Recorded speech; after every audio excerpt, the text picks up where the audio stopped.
Okay, good morning. Thank you for joining us for our Building Accessible LibGuides workshop. I think everybody on the call, but I'm Natasha, and I'm joined by my co-host Ellie, who's going to be monitoring the chat. So as you have questions throughout the presentation, please feel free to put those there, and she'll make sure I see them. Also, throughout the presentation, I'll move between these slides and the LibGuides platform so that we can talk about user experience and best practices for accessibility, and then demo how to actually make those changes to content in the LibGuide system. So there's a lot to cover. I promise that the recording and the slides and everything will be shared out afterwards so that you can reference back to this if you need it. But without further ado, we'll get started. So before we look at how to make content accessible, I just want to revisit why this matters, why we're talking about accessibility, and why it's really, really vital that we are intentional and thoughtful about the process of going through our LibGuides to make sure that they align with the new accessibility standards that have been released. You've probably heard the systems team and also folks at the college talking about the new law that says basically by April 27, we have to be compliant with the Web Content Accessibility Guidelines 2.2. So yes, we're required to do this. It's mandatory, but I think more importantly than that, it's the right thing to do. When we make content more accessible, we make it more accessible for everybody. So that includes students who have disabilities. It includes students who might just choose to access content using a screen reader or maybe keyboard navigation. And so as the library team at Indiana's largest open access institution, I think we value making sure that information and resources are available accessibly and equitably for everybody. So it's the right thing to do. And so therefore it's something we should do moving forward. So, oh, hold on, okay, perfect. Thanks, Liz. Okay, so we're going to look at a few different types of content. So images and links, you'll see that there is a little book icon next to these content types. That's because the book asset requires both elements, images and links. We'll also spend some time talking about videos, text, and tables and how to make that material accessible in LibGuides. You'll notice, though, that documents are not listed on this list, and that's because as we were preparing for today's workshop, it became really clear that document accessibility is just bigger and complex enough to really warrant its own presentation. So we're going to focus on this content today. And then in the fall, we'll have a follow-up workshop where we look at how do we make documents accessible so that we can really take a deeper dive into that topic. This slide was really designed kind of as a quick snapshot that folks could reference, but we're going to go through and take a closer look at each of these individually, starting with images. So what I found really helpful as I was researching and learning more about accessibility practices was taking time to understand what someone's experience is like if they're interacting with content through a screen reader. I personally don't use a screen reader in my day-to-day life, and so it became really eye-opening for how content became inaccessible when you really pause to think about someone's experience through the screen reader lens. So with images, what the screen reader is going to do is it's going to acknowledge and articulate that the file is an image. And then it will do one of two things. If there's alt text attached to the image, it will read the alt text. But if there's not alt text, all it's going to do is read the file name. And so in the box below, these are two actual file names from images on my work computer. And a screen reader would interact with these by saying image 202301118 underscore 085756. And the second one would be image library 1. And I think it's very safe to say that none of us on the call, including myself, and these are my pictures, we have no idea what the heck these images are describing, right? So they're not accessible to somebody who's interacting with them through a screen reader. So we have to have alt text. That's going to be the gold standard for making images accessible. But the question becomes, what do we write for the alt text? And it kind of depends on the context because images can serve lots of different purposes, lots of different functions. And so we have to really think about why is this here?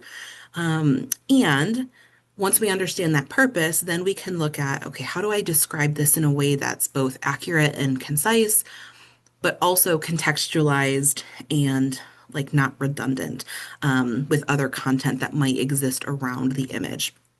So we're going to look at a couple of examples. Um, if we're looking at a traditional image or maybe a photograph, we just want to describe that image concisely and accurately. Like, what exactly are we looking at?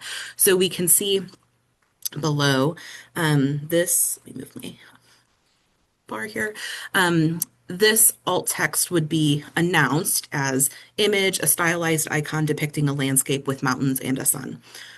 Folks using a screen reader can understand, okay, I know what that might look like. If we're looking at a button, sometimes we have images that really serve the function of a button that folks click on and it takes them to do something or to access something. In those instances, we just want the alt text to match the text that is on the button. If you are developing alt text for a book cover, I found some differing guidance on how to approach this, but what emerged as the best practice that was safe kind of across the board was just to identify that image as cover art or book cover art. There's no need to name the title because likely the title is going to be in and around that image somewhere else. Um, there might be an instance where maybe you would want to actually describe what you're looking at on the book cover. For example, if, folks were really exploring like graphic design choices of media covers, like maybe it would be meaningful to describe like color and contrast and all of that. But typically, best practice, it's totally acceptable to just list cover art. For screenshots, we never want a screenshot to exist without context. And so we should be describing in the text around the image, like what it is that we're looking at, what the process folks should be following, etc. And then the screenshot is really just there to illustrate what that looks like. And so alt text for screenshots can just say screenshot. No additional context needed because that context should live and exist in the text surrounding the image. And then last but not least, sometimes we have images that don't really serve a purpose other than to be pretty and to make something visually interesting. And it really is just decoration. When that's the case, most tools, like most programs and softwares, have a way to mark that type of image as decorative. And when we do that, when we mark an image as decorative, it basically tells the screen reader, skip over me entirely, don't even acknowledge my presence, just keep moving on to the rest of the content. The caveat to that is that LibGuides does not have that function. So Microsoft Word, Canva, all these other programs, you can just check a box that says this is decorative and it takes care of that. But for LibGuides, if you have something that's only purpose is decorative, you might consider maybe just using the word decorative as your alt text. Or what I might actually recommend is if it serves no other purpose than to be pretty, maybe we should really consider if that should be on the LibGuide or not. Like, me, Natasha, if I can yes, interject for just a second, please. because I was actually looking this up this morning because I was curious about it. An empty alt text attribute in your image code will label it as decorative. And LibGuides Oh, automatically includes that alt text attribute even if you don't put something in it. So I think by default, your images will be decorative unless you add the alt text. unless you add Interesting. the alt text. Thank you for clarifying, Liz, because when I was looking, like normally it's just a checkbox. Mm-hmm. That's good to know. Hey, Yeah, Natasha. I was very curious about it too because I'm like, there should be a way to do that. And Right. it's the empty alt text attribute. Natasha, Fascinating. I Yes. actually, as you were saying that, I went in and tried on one of my headers because on my Makerspace guide, I have image headers and I hadn't been alerted to it being a problem. So I added text. It then flagged it as suspicious text. So then when I took it back out and I went back and I tried it again in the accessibility tool, it didn't flag it at all. So yeah, so it clearly is like, as Liz said, like that's the way so it's just must be skipping completely over that image within the accessibility tool completely. So Interesting. Interesting. Yeah, that's it. From what I've seen, that's a unique approach to decorative images because it's like most they're like tools, if you're not gonna label it as something, we're just going to remove it from the reader completely.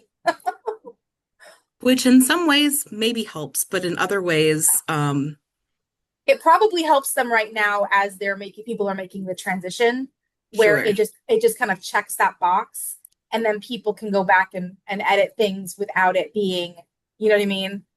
But for I sure. feel like that Mhm. definitely needs to be shared like more vocally. Like Liz actually went and investigated, but I feel like that really needs to be like vocalized by LibGuides because people may Mhm. just not realize if it's not being flagged in an accessibility tracker for that reason. Right. Yeah, I I have Yes. a just threw related a link question. from W3C in the chat. So it's from a web accessibility and a group that's focused on that is stating that that's an acceptable way to do it. Good deal. I Good have a deal. related question. Sure. 'Cause I was, excuse me, I was also looking this up and I saw something that said that if you put just quotation marks in the alt text, with nothing in between, and maybe that's the same as leaving it empty, but that would also tag it as being essentially decorative, and then the screen reader would skip over it. Yeah, that's what Um, it means by leaving it empty because those quotation okay, marks are what contains what you're putting in your alt text. So when you okay, see the alt equals quotation marks and then nothing in the quotation marks, that is leaving it empty. Good okay. deal. Good deal. I'm gonna throw that in chat so you guys can actually see what it looks like. Perfect. Thank you. And also, I think this also highlights something that I feel like I have really been thinking a lot about is, I mean, we've been talking about accessibility for a long time. And, early on, I was like, yes, like I understand this piece. And then we continue to learn more. And so it's such a vast topic. So I love that we can share as we encounter like weird, nuanced things that we can share across and then be able to broaden that knowledge also. Well, and as they keep changing things, that's going to be the other part. Like it's going Hmm. to be one of those consistently having to keep up on it things. For sure. For sure. Awesome. Well, thank you guys for chiming in and adding that because I had not experienced that. So that's great. Good deal. So let's take a look at how to add alt text in LibGuides. I'm going to hop over to this training guide sandbox. We'll make sure this is accessible and available to everybody as well. We'll use this for our demo. We'll come back to this banner image in a second, but first we'll do our demo for accessible images. So, because there's different ways that you can set up boxes and things in LibGuides, there's a few different ways that we can add images. The first would be like a standard or a tabbed box. And when we add images to those, we are working within the rich text HTML box. And there's a little image icon here. Click on that. We will be asked to choose our image. So I'm going to browse my server, and these are a bunch of different images that I've added over the years. And let's say I was working on like an about the staff type page, and I wanted to include a headshot of one of my team members. This is a former team member in Indianapolis, but I'm going to open that link, copy it over, paste it here, and then this is where we would put our alt text in. And in this case, I might just say professional headshot. I don't need to name the person. Their name is already going to be on the page. This is totally fine for the alt text. I'm going to say okay. Now we have the image here. Some of us might be in the situation where maybe we aren't creating new images, but we are just going through LibGuides and checking that content is accessible. So in that case, let me just save and close and access this from the beginning. If this is my image, I can come here to my edit button, click on the image, image properties, and then I can see that that alt text is here and this image is accessible. We also have the option to add images to gallery boxes. So some folks use gallery boxes if they want maybe a series of tiles, or maybe in Indie we use them for books to feature books. But the way we add it looks a little bit different. So in gallery boxes, we come up to this little gear icon and we're going to add a slide. You can add lots of different things, including books. I'm going to look at images though, for the sake of the demo. Once again, I'll open my image manager. And let's say I wanted like a series of tiles, basically that serve the function of like buttons. So I click on the tile, it opens wherever I want it to open. So this first one I'll pull is Blue Cloud Analytics. I'm going to copy my link. We would put the if we wanted to open as a button, you would put the URL here, but for the purpose of the demo, I'm just going to add the alt text. This was Blue Cloud Analytics. Click Save, and now this image is here. Again, if I needed to double check that that image that I inherited already has alt text, I can click on that pencil icon and I see that here. I'm going to add one more just to demo another piece with the gallery boxes. We'll add Blue Cloud Central.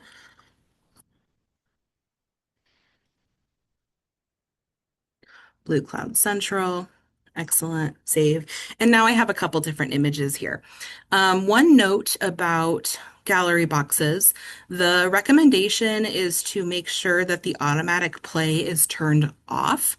What this allows a screen reader to do, and somebody using a screen reader to do, is they can choose how and when they want to move through that like rotating list of tiles.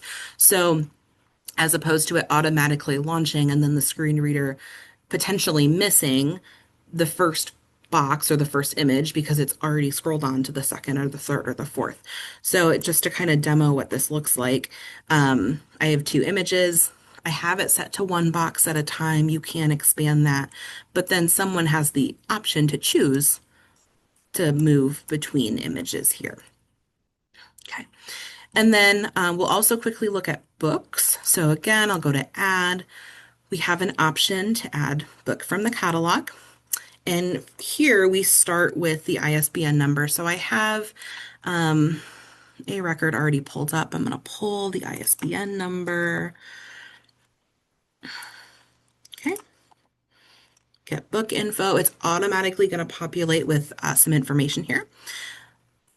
The cover art's going to appear on the right-hand side, and then alt text comes below. So this is where we would put cover art. Also, again, we want that link to the book record to go somewhere.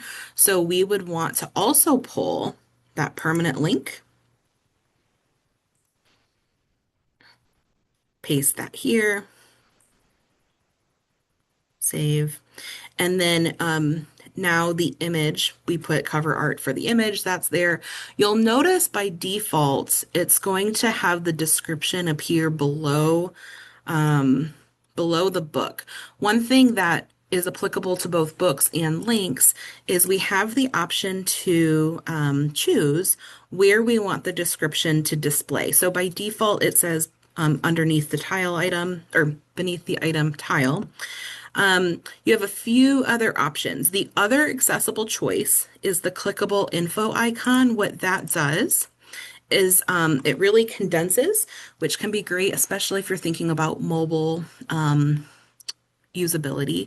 But then folks can choose to click on that information icon. Let me refresh the page so that it cooperates. There we go. And then if they click on it, then they can go ahead and read through that description. This can be really helpful especially if you have lengthy descriptions of things. Maybe someone's not interested in the first book, but they're interested in the fourth book. A screen reader by default is going to kind of start at the beginning and work to the end, but shortening these gives folks that choice and how they want to interact, if they want all of that extended information or not. So that is a high level look at creating accessible images. I do want to come back to the welcome page though, because I have this visually interesting image at the top of my LibGuide. And a lot of folks like that. We want something colorful and interesting to get folks' attention. And if I go in to check the accessibility of this image, and click on my pencil icon, I have alt text. So based on what I've said so far, we might think, yeah, that picture is accessible because I have alt text for the image. But the other piece that's really important to think about with accessibility and images is color contrast. So the colors we see here are a combination of Ivy Tech brand colors, and there's very, very few of these combinations between text, like font color and background color, the combination of those that are actually accessible. There needs to be enough contrast for it to be accessible for everybody. And the Ivy Tech color palette has so few combinations that actually are accessible in terms of contrast. At the end of the workshop, I'll share a couple of tools that can be really helpful in gauging that. But as you're creating images, just make sure that you're also being attentive to the contrast between your text and whatever comes behind it in the background, because contrast can create quite a bit of accessibility issues as well. Okay. We're going to move on to looking at links. When a screen reader encounters a link, it's going to announce that it's a link. I have seen some demos where it will say target instead, so link or target, but for this workshop, we're looking at the language link, and then whatever text is hyperlinked gets announced next. So that first example link, we call those exposed links where they're just like the full URL. A screen reader would say link https://. It might say YouTube. It might actually read the letters because of that period in the middle, /_w, blah, blah, blah, blah, blah. Not accessible. Not only is it lengthy and meaningless in terms of where we're headed, but it's really, really not clear when I click on that link, where is it taking me? What am I supposed to be getting from that? And so we really want to avoid exposed URLs. And so the way that we make links accessible kind of falls into two categories. We might be naming the resource. So if it's a resource that kind of is a proper noun, and it's going to take us to this resource, then we would just name it, and that would be the link.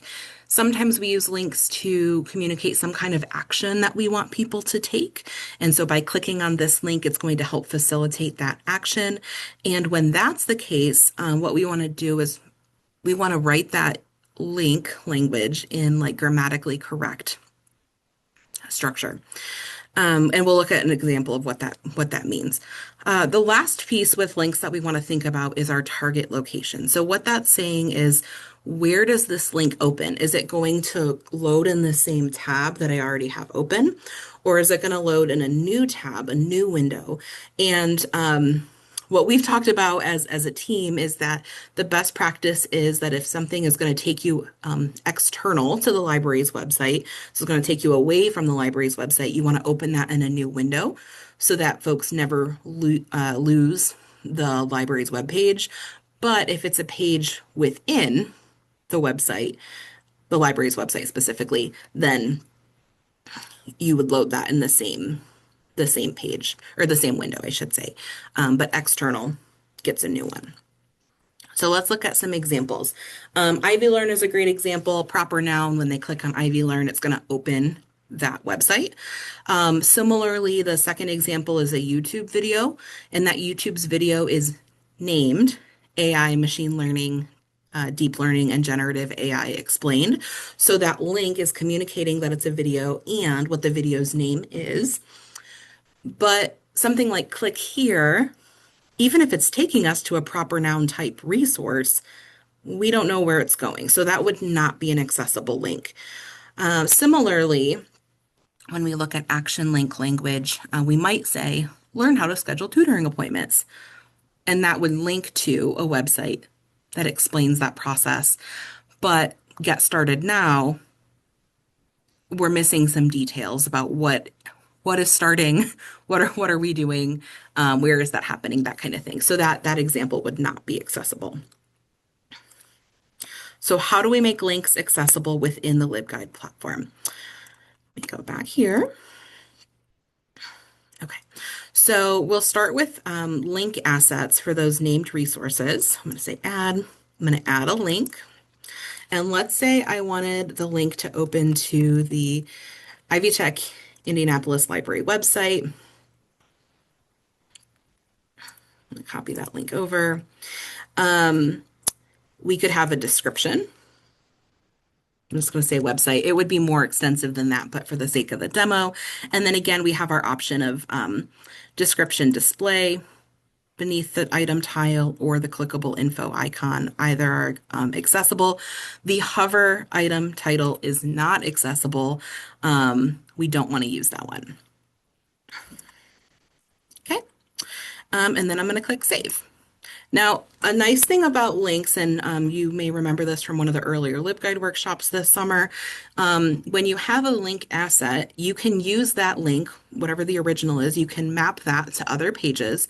And when we do that, if something with that link changes, you can just edit the original, and then it's automatically going to update all the other places you've mapped it. You don't have to go in and update each individual iterance of that. So that can be really helpful. Also, when you have multiple links, you can organize these in different ways. And so there's some real benefits to using links, but sometimes we may want to have a link in HTML text. And specifically, I've seen this most often with action links. So here, if I say rich text HTML, maybe connect with a librarian for help finding scholarly research sources. I've written this in a grammatically correct sentence.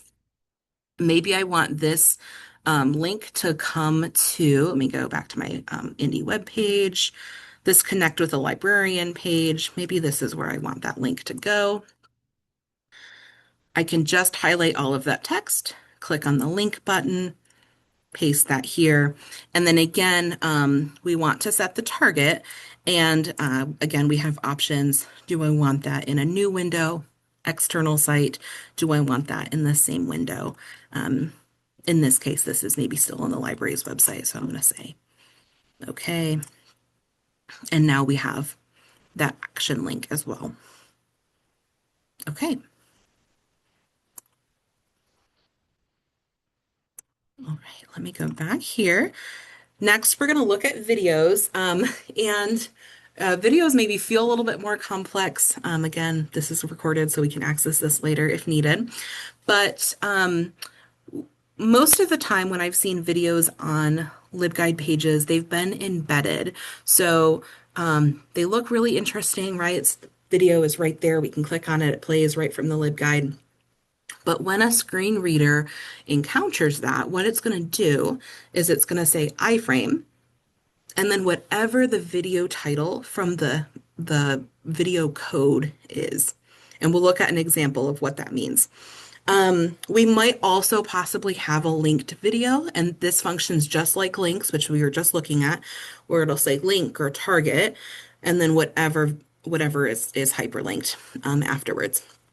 So again, we want to think about what purpose is this video serving? Is it a tutorial? Does it provide an interview? Does it provide examples, right? So like what function does it serve for people? Is it more appropriate to be embedded or maybe linked? And then how do I communicate to folks about the content of that video, especially if they're using a screen reader? Okay, so on the left, you see some original YouTube code. I copied it directly from the video, um, how to schedule tutoring appointments with the Indianapolis Learning Center. That's the name of the video, but the code has the title listed as YouTube Video Player. So a screen reader would say, iframe, YouTube Video Player. That communicates to somebody that there's a video there, but it doesn't tell them anything about what the video is of. So that creates a real challenge if your embedded video is set up as a floating box. And what that means is that you don't have a title appearing for the box. So in this left, the kind of middle example, I guess, for floating box, that would just be iframe, YouTube video player.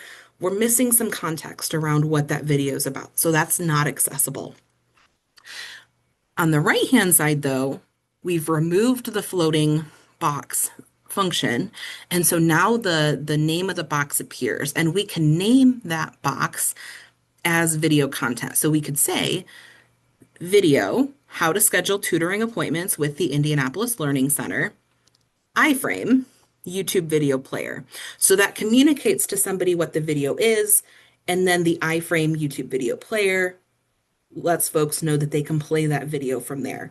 So that would be how you could make a video accessible if it's embedded. If you don't change the YouTube code, we need to make sure we name the box as a video with the video title. Now, you can edit the YouTube code. That's another option. So I've highlighted the code title in red, so it says title equals how to schedule tutoring appointments with the Indianapolis Learning Center. By changing that language, now we can have a floating box because the name of the video is right there in the user experience. So it would say iframe, how to schedule tutoring appointments with the Indianapolis Learning Center. Check. We know it's a video. We know what the name of the video is.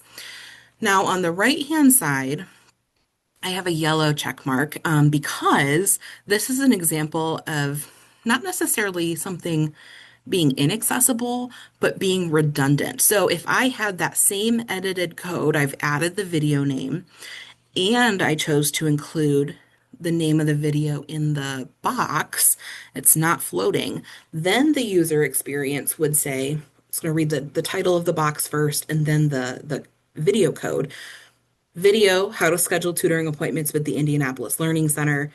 iframe, how to schedule tutoring appointments with the Indianapolis Learning Center. So not unaccessible, but redundant and just adds an extra layer. It takes extra time for somebody to receive that information. So you've got choices here. The other way that you can showcase a video is through links. Again, the links are going to function just like the examples we looked at for links a few minutes ago. But I do want to highlight another option for a linked video. You could add like a video player image to appear before the name of the video. That can communicate, because if it's an image, you're going to get alt text. So if we look at kind of this lower right-hand example, if that image had alt text, this experience could say something like image, video player icon, link or target, how to schedule tutoring appointments with the Indianapolis Learning Center. And so that combination of the image, alt text, and the link could also communicate that it's a video if you did not want to use the word video. Options. Okay. Okay. The last part of videos that we would just want to make sure we're aware of is that it's really important to include accurate transcripts and closed captions. YouTube videos are likely going to have these features already built in, but often by default, YouTube captions are generated by AI, and those are not good enough for accessibility purposes. So the captions need to be human verified to make sure that they're accurate. And that also includes, attention to punctuality and not punctuality, punctuation, punctuation, grammar, that kind of thing. Um, but we really need to make sure that those captions and transcripts are available. If you have something linked, you do want to listen to the whole thing, make sure it's correct. And if the captions are not correct, then you have to think about, okay, do I actually have permissions to update these? Maybe, maybe not. Do I need to find an alternative video that has similar content, but I can verify that those captions are accurate? Or is this something that maybe I should create my own video for, verify the closed captions, and then know that this resource that I created is accessible and I can share it? Um, Again, options, but we do really want to make sure that those are accurate. Hey, Natasha. Yes. I went in because I have a couple things where I want to provide videos, like for my makerspace stuff, right? Where I want to provide video examples of how things are done. And I don't have a position right now where I can easily make my own videos, which I would prefer to do for Hmm. how basic things are done. So what I have done, and I talked to Liz about this when this first came out before they moved the date, what I'm doing with any video that I feel like is pertinent needs to be there, I go find it, and then I will actually add a comment, like a little note under the video that I embed that says captions human verified and then the date, so that it is very clearly listed that I have verified, and for my own benefit as well, that I've checked it. I know it's verified. Hmm.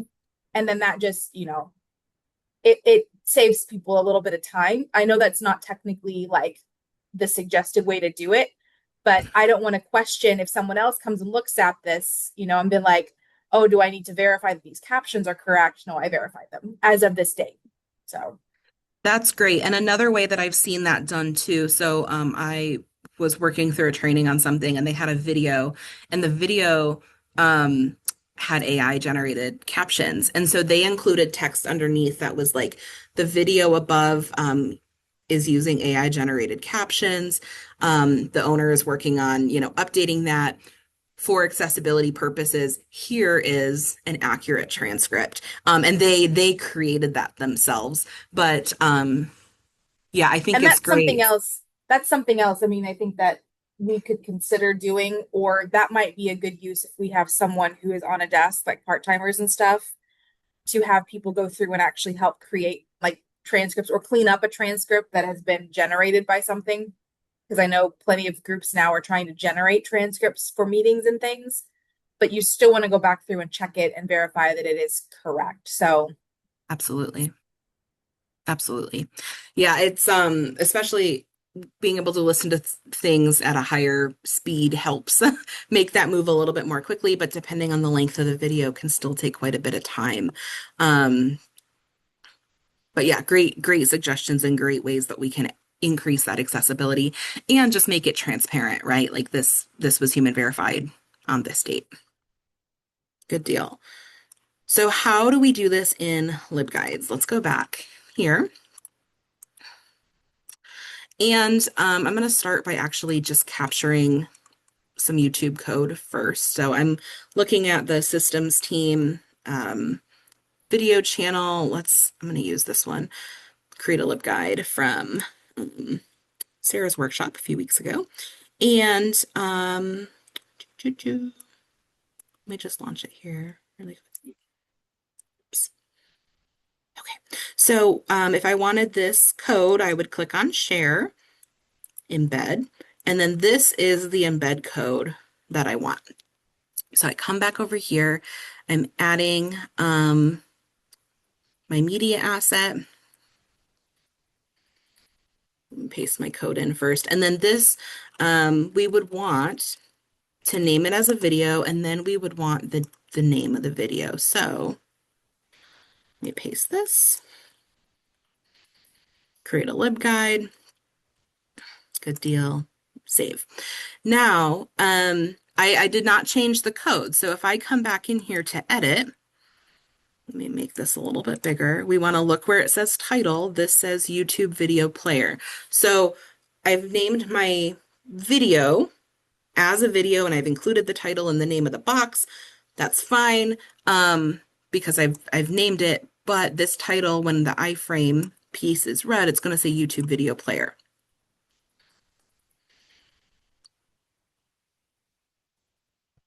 I need to actually name my box, sorry.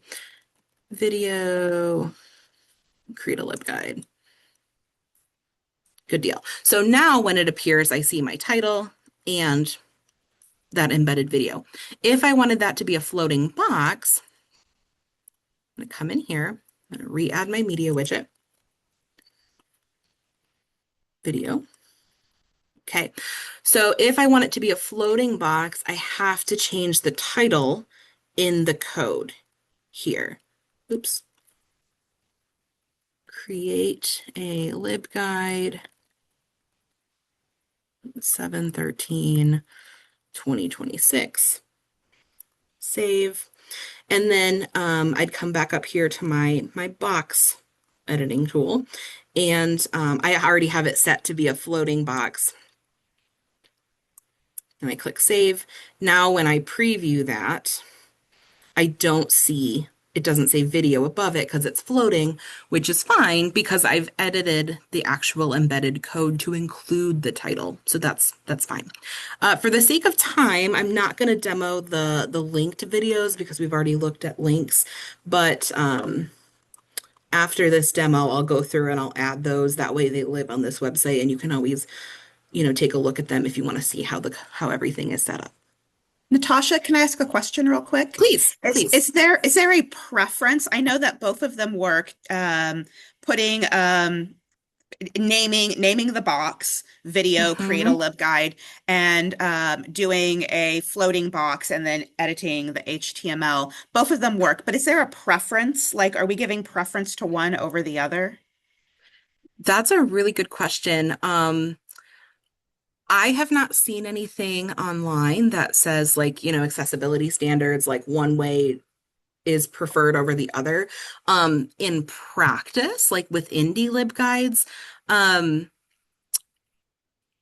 most of most of our videos are over on the left-hand side underneath the menu, and we've been naming the box so that folks know this is a video tutorial or this is an annotated bibliography explanation or something like that.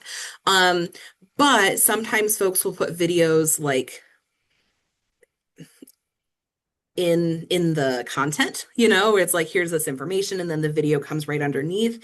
That might make maybe more sense to be just embedded without a video title, potentially, if it's contextualized in the text above hand or whatever. You're going to be thinking about your layout and your content because if Mhm, you're just creating a box just for your video, you could probably do it either way. mhm. If you're remember that your box titles are heading two, okay? So if you have content and then you put a video under that content, if it's related to that content, are you going to want another heading two in between your content and the video? Okay? Because those headings are how your screen readers skip through the page. So it's really going to be a context thing, if that makes sense. It does. Thank you. Mm-hmm. And I think, again, speaking to like as we learn more about accessibility, I think this is part of the reason why it's such a complex process because one answer doesn't necessarily fit every exact situation. That's a good question. And the other thing to keep in mind is we want to make things accessible, but we also want to still make things look engaging.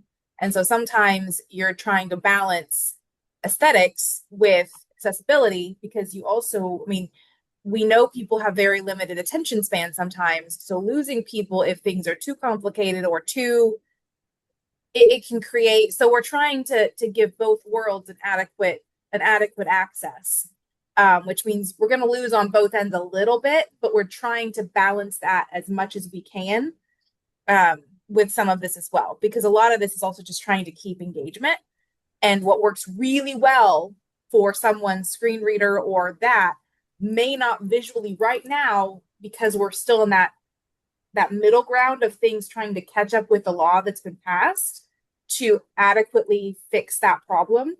I'm looking forward to see how the softwares will edit and update to visually present one thing and then allow screen readers another option behind the scenes so that both worlds can still be met. We're just not there yet. We're trying to catch up with the visual aspect completely.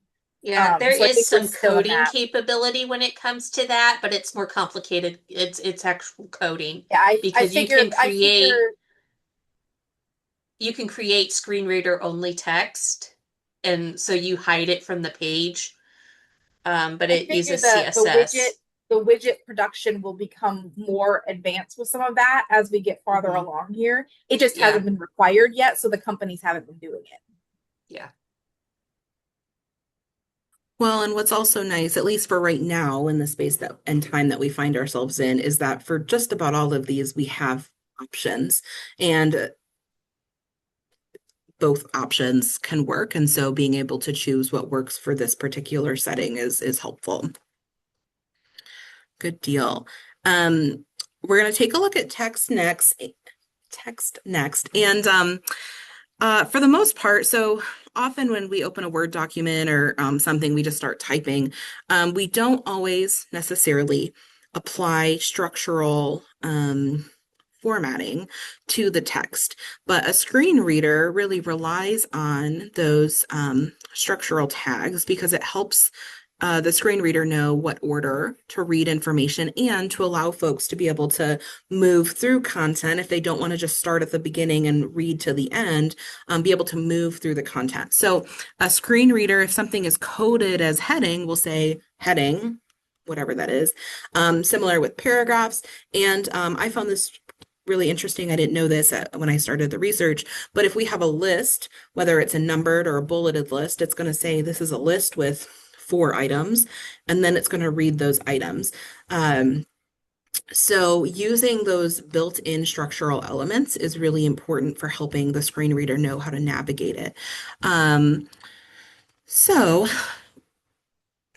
uh, a lot of the content that we have on our LibGuides is text-based. And so we actually have to really go in and check whether the headings have been applied, because what you see here is a screenshot. And on the left-hand side, that is just all normal text. I've made some pieces bigger and bold, but there's no structural elements to tell folks like category 1 is meant to be a heading. On the right-hand side, I've built in those, the heading and the subheadings. I've built that in as structural pieces. Looking at this, I mean, it looks a little bit different, but at a very quick glance, it's like fairly comparable. So we actually have to go into the text boxes and really make sure, have I applied the structural elements that I need to so that a screen reader can really access this? So let's go back in here. We are working with HTML boxes again. And uh, accessibility matters maybe is our heading. And then maybe I have just outline this. Reason 2. Reason 3. Okay, so whatever I've written here, if I highlight the text, I can come up here to where it says normal, and this is where we select our tag. So reason 1, maybe this is heading 4, this is heading 4. And I could still move beneath and type whatever, and this comes back to normal like paragraph text, right? But we can see that the structural elements are here. You may notice, right, the highest option we have is heading 3. That is because heading 1 and heading 2 are already being used within like the larger LibGuide setup. So there's things above these text boxes that will be read first before we even get here, which is why it starts at heading 3. If we wanted to add, let's say, a list of stuff, my favorite animals are. What we want to avoid doing, we want to avoid just manually typing like our numbers, or using like a hyphen to create the bullets. We don't want to do that. Instead, we want to use either our numbered list or our bulleted list. And then from here, then we can type. And because we've used that structural element, this is accessible text. Good deal. Next, we want to look at tables. And if sometimes something will look like a table, but it isn't formatted like a table. And when that happens, a screen reader just interprets it as a big block of text. So it's going to read top to bottom, left to right. Uh, but when you have formatted something as a table, it's going to read like the caption or sometimes the title. It depends on the software, but it'll say caption. This is a table with 3 columns and 3 rows. It's going to read the heading text. And then as it reads through the cells, it's going to contextualize that cell content with the headers that it's affiliated with, which is why headers become really, really important with structuring tables. You might also consider as if you're going to include a table, what other context might be needed, maybe above the table, so that when somebody gets to the actual table, they understand what they're looking at. Just to kind of demo what an inaccessible table could sound like to somebody. If there was no caption, it might say null table, table with 3 columns, 3 rows, January, February, March, yes, yes, no, yes, no, no. It would be pretty difficult for somebody just hearing that to know what were the answers for February, or where do we see difference in answer or whatever, right? So we have to make sure we use headers so that that confusion doesn't happen. Some common accessibility mistakes that folks make with tables, and I'm guilty of the first one historically, is maybe just making that top row the font bold and not actually setting it as a header. That doesn't communicate anything about structurally how to read it. We want to avoid using merged cells. That can cause confusion around like how information is grouped and how the screen reader should read it. We don't really want to use tables for page layout. We really want to be intentional about when and where it's appropriate. And then we also don't want to leave cells blank because that could also cause confusion if we skip over a cell and move to the next one. Folks may not know, okay, which cell, which column does that belong in? So we see a couple of examples here, like the top column or the top table is not accessible. The bottom example of the table is more accessible. Even if we had like something where we really didn't have information, we could say NA or something to communicate no data, something to communicate that there's something in that cell. How do we make tables in LibGuides accessible? I come down here. We are once again working in the HTML box, and there is a table function. So this is pretty easy. We just identify, how many rows, how many columns do we need, and then this is where we set our headers. Do we have them in the first row, first column, or both? Depending on how you wanted to structure this. Whatever our caption text is, I'll put that here. And now I've got some options. So let's say workshop 1, workshop 2. This is covering images and links, and workshop 2 is covering documents and presentations. I don't know. We'll say this. Well, in my mind, I think what I thought I wanted to do was tag my top column as my headers, but I see actually what I've accidentally done is tagged my first row. That's okay. I can change this. If I come into my edit button here, now I can highlight the table and I can select my table properties. So now instead of my first column, I can change that to first row. And now it automatically, does the bolding. We can see what our headers are, and this table would be accessible. All right. Natasha, So I'm sorry. Can you repeat that one please, more time? How yes. you did the bolding? Absolutely. So, and I actually did nothing to make it bold. All I did was I identified which cells in the table properties need to be the header. So the First first header. time I actually had first column selected, and what that did is it bolded the first column because it was interpreting that as the header. Um, but if I since I did it wrong, um, that's how we would select that. Okay. Great Thank you. question. Of course, of course. Now I know we're nearing time, so if folks do need to hop off the call, I understand. I'll still go through the rest of this content. We are nearing the end here, but I do want to just show a few tools that you can use for checking accessibility. The first grouping kind of falls within LibGuides. So our LibGuides can adjust structure, I guess, based on screen size automatically. So it can be really helpful to open your LibGuides on a phone or a tablet and see, okay, what does this look like on a different type of device? That can especially be helpful if for checking like how much scrolling are we expecting people to do? Because sometimes we have a lot of content on LibGuides and we don't realize that we're creating tons and tons of scrolling for people, which is not the accessibility best practice. So you can try opening something on a new screen.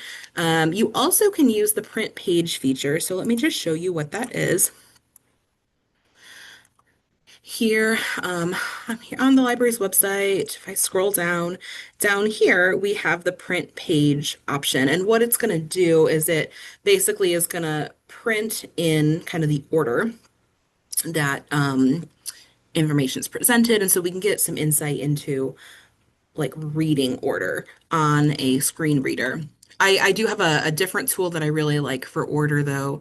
And that is, I have all of these linked in resources for creating accessible content. And it's this Wave web accessibility evaluation tool. You probably have seen this in other workshops that we've done throughout the summer, but let me just copy this web URL. I'm going to paste it here. And there's a lot of information that the Wave accessibility tool can tell you. It can tell you if there's specific errors, alerts, like, and quite honestly, it's a little overwhelming when you first look at it. Not like the alerts aren't necessarily like something wrong. It's just something to be aware of. So, for instance, I have two examples of redundant alt text. So, probably the title of something is in the alt text. So we need to go through and check that. But it's not necessarily a bad thing to have multiple images with the same alt text. That's probably the book covers. They all would have the book cover alt text. So there's a lot here, but I find this tool really, really helpful for order because it visually shows you what a screen reader is gonna read in what order. And so I find this very fascinating to look at, and you also can see like some of this is not particularly maybe intuitive. Like there's this interesting kind of like whatever this is, 91. Oh, this comes all the way back up here to ask a librarian at the very end. So might just be interesting just to check, okay, is this reading in the order that I want it to? Oops. Okay. I talked about color contrast earlier. There's a couple of tools that I think are really helpful for checking color contrast. Again, I have these linked on this LibGuide. GitHub has a color palette matrix tool, and so I'll show you what the kind of default is and how this works. You can just edit this palette with any color hex code, and what it does is it creates a matrix to say, okay, this combination of text and background has enough contrast, it's accessible. But any of these ones that kind of have the grayed box, the combination of that color and background are not accessible. So this can be really helpful. I've gone ahead and linked a handful of Ivy Tech palette combos so that the colors are already built in. And I find this, again, very interesting because when you look at Ivy Tech colors, we use a lot of green. You cannot put green on top of green. Even if it's a light green and a dark green, it's not accessible. So this can be really helpful for assessing that contrast. There's also a color blindness simulator tool. And you again choose a variety of hex codes. And as you're looking at this, it will show you these are the colors I've chosen. If folks have this type of color blindness, what does that color actually appear like to them? And then we can start to see, okay, are there colors that look too close alike and people wouldn't be able to maybe tell the difference between them? So this I find is an interesting tool to play with. Go back here. We'll talk more about Canva in the document presentation later in the fall, but I do want to show you because a lot of us use Canva to develop images. And if you're going to use that image on a LibGuide, you want to make sure you check it for accessibility. So I want to show you how to do that. Let me open Canva. This is a copy of my slide presentation. And whether you're working on a flyer or slides or anything, you can come up here to File, Accessibility, check Design Accessibility, and it will tell you what's wrong. I'll give it a second to think. You can see the typography, the fonts are all large enough to be able to be read. We have some color contrast issues, but specifically alt text I want to show you. If I click on this, it's going to tell me which images don't have alt text. And if something happened to be decorative, I could just check the box, totally fine, or I could add alt text. And not only do I have the option to type that, but you also can generate it using AI. And again, you'd want to check it, but usually it's pretty good. And then I can mark save. Now that image as alt text, and I can move through this pretty quickly. So that's a way to check alt text. We looked at Wave already. And then I also just put on here, Google Chrome has a reading mode where you can highlight the text that you want it to read. And this isn't as sophisticated as a accessibility checker as some of these other tools, but I will say it helped me identify an error that we had on the Indianapolis guide because we had some books featured from Fort Wayne. We had abbreviated Fort Wayne as FT for Fort, right? And when the screen reader read it, it was like featured from Foot Wayne. And I was like, what? And then I was like, oh yeah, FT is the abbreviation for foot, right? So sometimes checking something against just a reading mode can help you realize the screen reader is going to interact with it differently than the way humans might. Okay.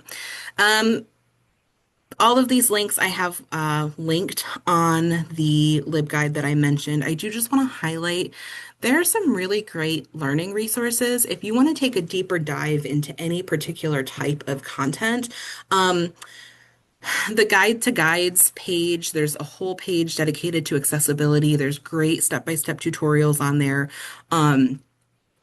It's available to you as a resource. Also, in Workday Learning, there is a digital a digital accessibility series. There's 7 videos. These are just 3, but you can really take a deep dive into any of these areas. And actually, I'm looking right now, I'm working through the Beyond Ivy Learn content that works for all. There's a lot of great content in there related to documents. So just know that that's available to you to access through Ivy Learn. And then I've included a couple of web pages that were really helpful to us in Indianapolis as we were going through the process of making our videos accessible. So like if you need to edit captions in YouTube, that kind of thing, there's some great guidance there.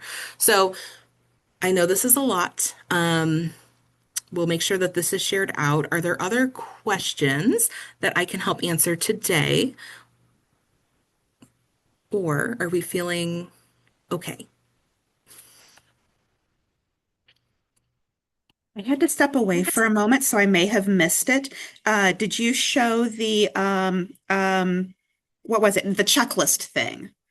Oh, thank you. Thank you, Ellie. I appreciate you. Because I've been thinking about the checklist this whole time. I'm going to print it off and Yes, let me show that.